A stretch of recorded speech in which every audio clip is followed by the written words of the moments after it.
સુરેન્દ્રનગર શહેરના વાદીપરા વિસ્તારમાં અષાઢી બીજના દિવસે રણુજાના રાજા રામદેવ પીરના રંગે ચંગે પાટોત્સવ ઉજવાયો હતો। સુરેન્દ્રનગર શહેરના વાદીપરા વિસ્તારમાં સ્થાનિક યુવાનો આગેવાનો શક્તિ બાળરામા મંડળ ગ્રુપ દ્વારા અષાઢી બીજ નિમિત્તે રામદેવ પીરનો પાટોત્સવ સહિત વિવિધ ધાર્મિક કાર્યક્રમનું આયોજન કરવામાં આવ્યું છે। રણુજાના રાજા અને 12 બીજના ધણી રામદેવ પીરના ઉત્સવ ભાવિ ભક્તો દ્વારા હર્ષ અને ઉલ્લાસ સાથે ઉજવવામાં આવ્યો તો વાદીપરાના શક્તિ બાળરામા મંડળ ગ્રુપ દ્વારા છેલ્લા 10 વર્ષથી વધુ સમયથી અષાઢી બીજ નિમિત્તે રંગે ચંગે વિવિધ ધાર્મિક કાર્યક્રમો યોજવામાં આવે છે।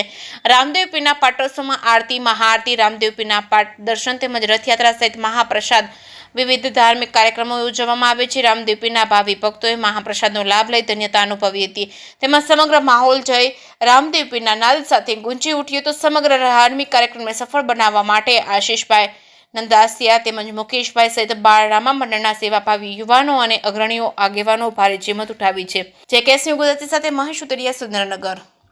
મારું નામ આશીષ નટવરભાઈ છે। સુરેન્દ્રનગર શક્તિબા રામા મંડળ જે અમે આયોજક છીએ બધા તદ્દન અષાઢી બીજના નિમિત્તે અહીંયા પાઠ ઉત્સવ થાય છે। ત્યારબાદ મહાઆરતી સવારમાં, ત્યારબાદ રથયાત્રા, તદ્દન સાંજે મહાઆરતી અને ત્યારબાદ સાંજે મહાપ્રસાદનું આયોજન કરી છે। ત્યારબાદ મહાપ્રસાદમાં ઘણા ભક્તો આવે છે। કેટલા વર્ષોથી આ આયોજન કરો છો? લગભગ 15-17 વર્ષ થઈ ગયા। આજે શું શું કાર્યક્રમો હતા?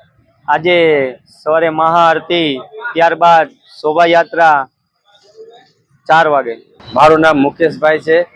હું આ શક્તિ બાળ મંડળમાં આખ્યાન રમું છું અને અમે બધાએ આખ્યાન મંડળના માણસો દર વર્ષે અષાઢી બીજનો આયોજન કરીએ છીએ, જેની અંદર અમે રામાપીરનો પાટોત્સવનો કાર્યક્રમ કરીએ છીએ। પછી સવારે 5 વાગ્યે એક આરતીનો પ્રોગ્રામ કરીએ છીએ, પછી સાંજે 4 વાગે રથયાત્રાનો પ્રોગ્રામ કરીએ છીએ અને રાત્રે 7:30 વાગે મહાઆરતીનો પ્રોગ્રામ રાખીએ છીએ અને 8 વાગે મહાપ્રસાદનો આયોજન કરીએ છીએ, જેમાં લગભગ 1500 થી 2000 માણસો જમવા પ્રસાદનો લાભ લેવા આવે છે અને તેમાં કોઈ ભેદભાવ રાખવામાં આવતો નથી। દરેક માણસો ભોજનનો લાભ લઈ શકે છે। મારું નામ તુષાર શાસ્ત્રી છે। અહીંયા શક્તિ બાળ મંદિર છેલ્લા 15 વર્ષથી આનું આયોજન કરે છે।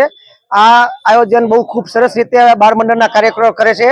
બપોરે એ લોકો શોભાયાત્રા કાઢે છે, સાંજે મહાપ્રસાદ હોય છે। મહાપ્રસાદમાં ઓછામાં ઓછા 1500 થી 2000 માણસો પ્રસાદ લેવા આવે છે અને અમે અમારા સહપરિવાર સાથે દર્શન કરવા અને પ્રસાદ લેવા આવીએ છીએ। આ પ્રસાદ લઈને અમે ધન્યતા અનુભવીએ છીએ અને સમગ્ર બાળ મંડળનો ખૂબ ખૂબ આભાર વાદીપરા બાળ મંડળનો કે જે આટલું સારું આયોજન કરે છે અને એ બદલ અમે એમને ધન્યતા આપીએ છીએ। અમે છેલ્લા 10 વર્ષથી દર્શન કરવા આવી છીએ।